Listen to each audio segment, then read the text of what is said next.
wanaagsan asxaabay meel kastood naga daawanaysaan ku soo dhawaada barnaamijkeena labaad maanta oo axada taariikhduna waxay ku beegantahay 2 bisha 8 2026 qodobo muhiim ah ayaynu barnaamijkeena labaad ku qaadaa dhigi doonaa balse marka hore waxaynu ku bilaabaynaa sheekada goordhow qabsatay warbaahinta caalamka oo lagu qoray in badan qaar ka mid ah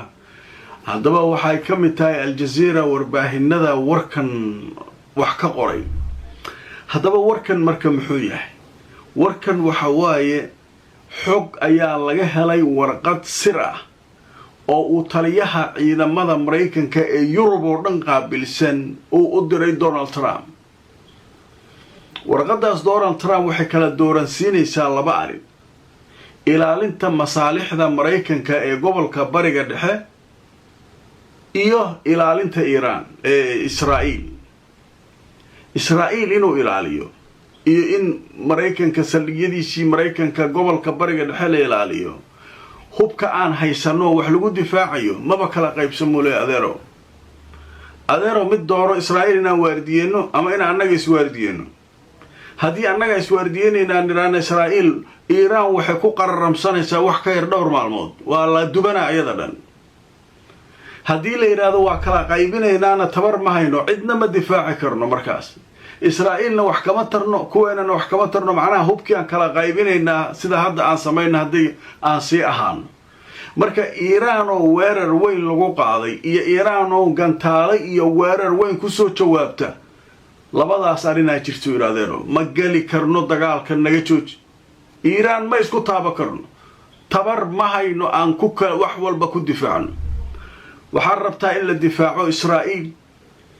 talisyada ciidamada waxaan haysanana ma noo qaybsamaano kala dooru dhahay labada arrin haddii kala dagaalka jooji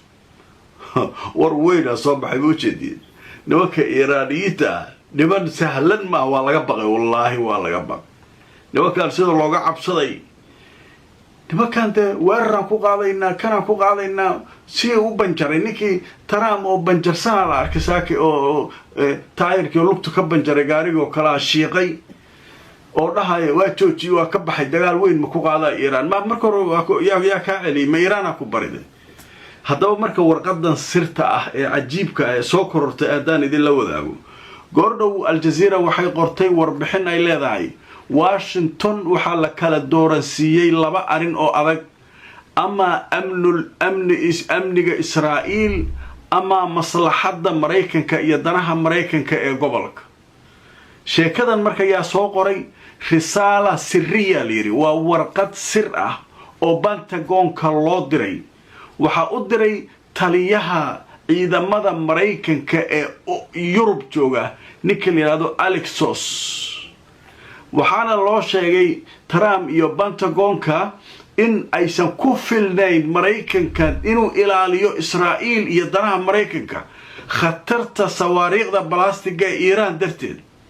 haddaba warbixintan waxaa sidoo kale daabacay wargeyska la yiraahdo Washington Post ayaa isaguna daabacay oo Mareykanka laga leeyahay oo markaa uu ka helay xogtan generaalo Mareykana oo ka shaqeynaya Pentagon-ka وفرسدا وركن مركا ورسهلا ما نكا مريكنكا اي قابلسن عيدن كيوروب جوغو مريكنكا ودن ايا ورقدن قري بنتاغونكا iyo Trump iyo kulli waa loo diray meesha marka maxaa ka cadaaday waxa meesha ka cadaala leeyahay tabar darrada Mareykan ilaa macallinka weyn adduunkan boolo xoofta iyo waabis iyo gabgabu ku xukumayay sidiisaba Iran ka daba tagtay ninka dhowr bilood gudahood gantaalihii waa dhamaadeen ku haya meeqa sano adduunka uu ku kaabeynaya ana awalan ahay ninka ugu awood badan adduunka ku ay wallahi beesha hadii la istaabto ayba badan soo baxay bogtay marka sheekadaasu warkaasu waa war weyn oo hadda media saaran way taliyii ciidamada Mareykanka ee Yurub oo warqad sira diray oo yiri kala dooro Israa'iil ama saldhigyadeena Mareykanka iyo danaha gobolka akulan mid alla cunaa yiraahdo Iran isku aad marka hadda Iran dagaalkama waxa looga joojiyay inta hubka keensanaya la sugaamiya hubka imisuu qaadana meeqa bilowdu ku soo baxayaan gantaalaas ayaga waqti qaadanay marka iiraan xooggeeda ku joogtaa bariga dhexe bariyo dhan kuma joogtaa la leeyahay marka hawshaas halkaasay barisaa waayahay waxaan u gudbaynaa waraa maantay soo baxay oo ku saabsan in telefishin la yidhaahdo kanaalka 12 Israa'iil leeyahay wuxuu leeyahay Araaqji ninka wada hadallada wasiirka arrimaha dibadda Iiraan wada hadallada u qaabilsan wuxuu ogolaaday inay Iiraan ogosho u sheegay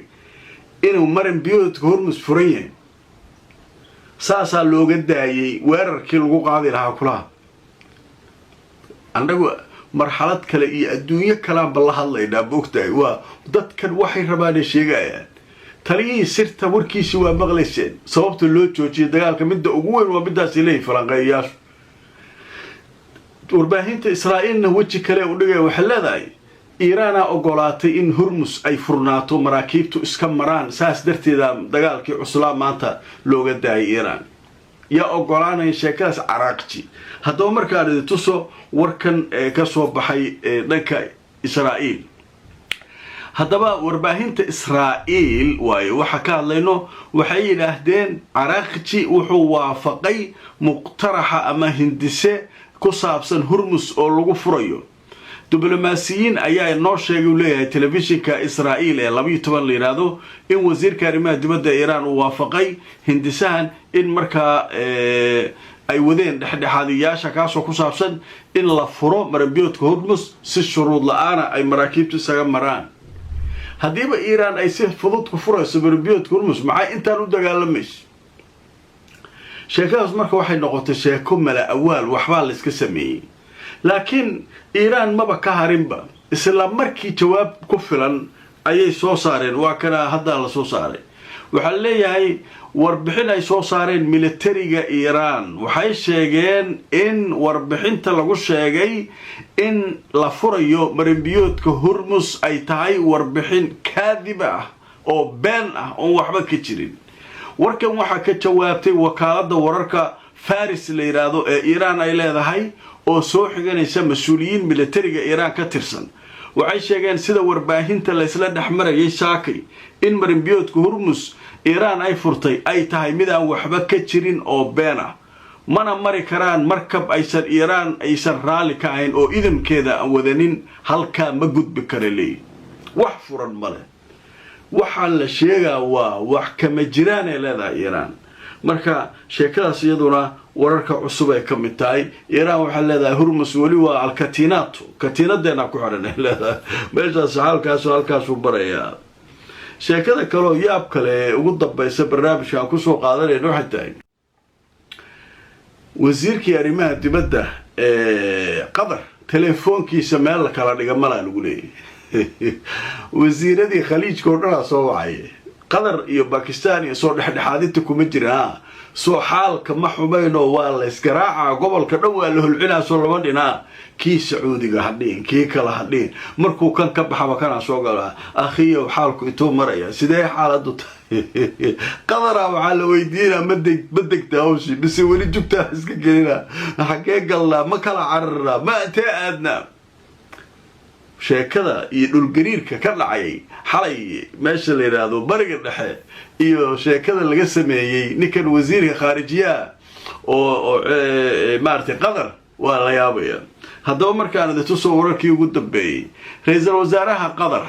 ahna wasiirka arrimaha dibadda ayaa telefoonkiisa waxa uu kula hadlayay madaxda dhigiisa ah ee Kuwait Sacuudiga Urdun iyagoo ka wareysanayay dadaalada in la hoos loo dhigay xiisadii iyo in kale bal arrinka nooga waranayeen ra'iisul wasaaraha ahna wasiirka arrimaha dibadda ayaa telefoonka kula hadlay markii hore wasiirka arrimaha dibadda ee Kuwait arrinta ayuu ka wareystay kadib uu dhigay kadib haddana waxa uu la hadlay oo soo wacay wasiirka arrimaha dibadda ee Sacuudiga arrintu ka wareystay uu dhigay kadib haddana wuxuu la hadlay wasiirka arrimaha dibadda ee Urdun kadib uu dhigay uu la hadlay marka ninkan marka la leeyahay teleefoonadan isdaba jooga kulligood marka waxay weydiinayaan wada hadaladii diblomaasiyadda halkee marayaan nimankii Iiraan way dhaarteen Mareykanka waa dhaartay gobolka waa la gubayaa la yiri wareetee wax marayaan marka xaalku marka wadnaha safarta lagu hayaa sheekaduna wararkaas ayaa ugu waaweynaa waan filayaa barnaamijka Isaakay iyadana inaad daawateen intii aan daawana ay hadda daawan doonaan wixii kaloo warara soo kordha haddii alla idmo barnaamijyadayda soo socda ayaan idinkula wadaagi doonaa inta aan mar kale kulmayno